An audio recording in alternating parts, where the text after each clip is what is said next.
Welcome back to the kind of conversation where you cannot look away. No filters, no safety nets, just the sledgehammer truth about how reality operates. We're talking biology, physics, ancient texts, and the brutal mechanics of why most of us stay exhausted and completely out of sync.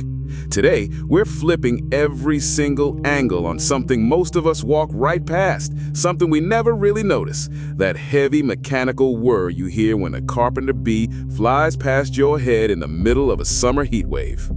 Oh, the classic. You're standing there, sweat on your neck, and this thing buzzes right by your ear. But seriously, it doesn't sound like a regular bug. It sounds engineered, like a tiny, high-powered engine hovering inches away. Hollywood, for decades, has been ripping off this exact frequency. When they need the sound of a UFO hovering in the distance or some advanced, mysterious tech, they go straight to that oscillating heavy drone. But here's the glitch most people miss. It's not technology. It's pure biology.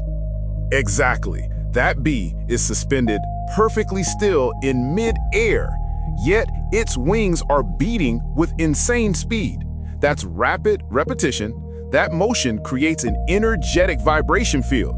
The wings just slam against the atmosphere with relentless friction and movement, generating that rapid humming frequency. Small amounts of vibration don't have to make sound at all, but you crank up the intensity, the friction, the raw force, and it crosses the threshold. It becomes audible sound. Vibration literally becomes sound at a certain frequency. You feel that chill when that clicks? I do every single time. Enough friction, enough movement, that's what turns silent energy into the mechanical roar you hear.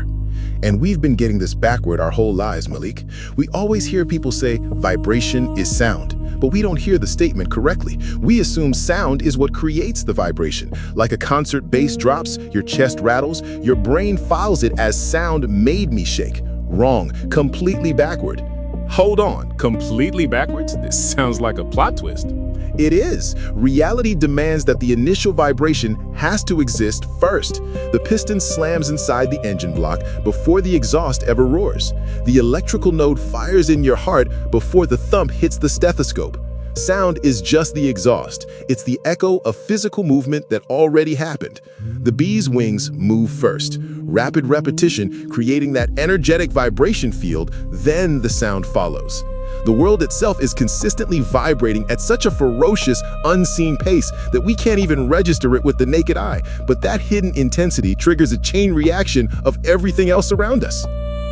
So, sound's just the afterthought, the public relations team for the real action? Basically, and zoom out, and it gets even wilder. That same hoo-woo-woo-woo hovering sound the carpenter bee or honeybee makes from a distance, it's identical to the hum of an electrical transmission current running through power lines. Same exact tone, same resonant frequency. It's binaural hertz frequencies matching the vibration patterns of those bees. Hollywood didn't invent the UFO sound. They stole it from the bee flying by right in front of them. The UFO sound was created from the bumblebee, from the carpenter bee, from the honeybee. That woo-woo-woo-woo hovering drone is the same hum that resonates with the system of life, energy and vibration. That's all it is. The entire universe is humming with it. Okay, if sound is only ever the byproduct of an initial vibration, what caused the very first vibration? Because that question flips the whole matrix. Precisely, and dig into texts that line up with this like they were written by someone who already understood the physics. John 1:1. In the beginning was the Word, and the Word was with God, and the Word was God. Genesis shows the earth formless, empty, dark, nothing. Then God spoke. To speak a word, you have to push breath through vocal cords. You have to create that initial physical vibration. That was the prime vibration, the origin frequency. The entire universe, from the heavy red clay under your feet, to the electrical grid humming in your walls, to the wings of that carpenter bee, it's all just energy echoing outward from that first spoken word. It's all resonating with the system of life because that's how it was designed. Cause and effect locked in from the start. The vibration is the cause. Everything we see, touch, and hear is the effect. The bee's drone, the electrical hum that sounds exactly like that distant UFO, the chain reaction of unseen motion turning into audible reality, it's all downstream from that original tremor. Now let's turn the lens on us, because this is where the sledgehammer drops with no mercy. When life hits you like a wrecking ball, career burns down, money dries up, body breaks, relationships shatter, walls close in, human nature screams one thing: take control. Panic. Grip the wheel until your knuckles go white. Hustle harder. Obsess. Overwork. Manage the crisis. Become your own engine redlining in the dark. And what you're actually doing is trying to become the cause. You start vibrating with fear, ego, and anxiety. You generate your own frantic frequency and try to force it onto the situation like you're the one who spoke everything into existence. But that frequency is built on panic and self-reliance, so it clashes violently with the prime vibration. You aren't making music, you aren't fixing anything, you are creating violent, deafening static. That's why you're exhausted. That's why the quiet room feels terrifying. Because when you finally stop moving, you realize how loud and chaotic your own internal noises become. You are completely out of tune with the system of life. We think we're the origin point. We think our white-knuckling is the piston that will save us. It's not.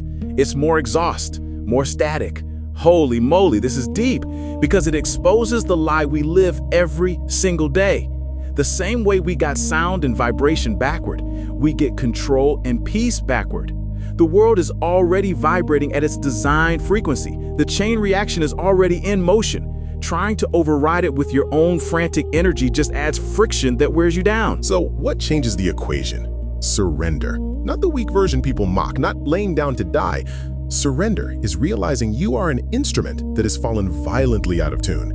It's the tactical drop of the ego, the moment you stop generating your own buzzing anxiety and let your internal frequency sync back up with the word, the prime vibration that spoke you into existence.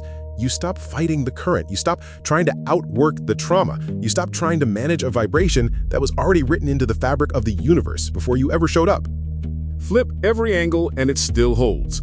From the biology of the bee's wings creating that energetic field, to the physics of friction turning silent motion into audible hum, to the electrical grid mirroring the same frequency, to the way Hollywood unconsciously copied the sound of life itself. It all points back to the same origin. The system of life is playing, whether you hear it or not. Your only real choice is whether you keep adding static or finally tune in. Here's the single, brutal question you need to sit with right now. No fluff, no escape. Are you vibrating with the prime frequency that started everything, or are you just creating your own static? If that lands heavy, good. That's the sound of the tuning fork finally ringing.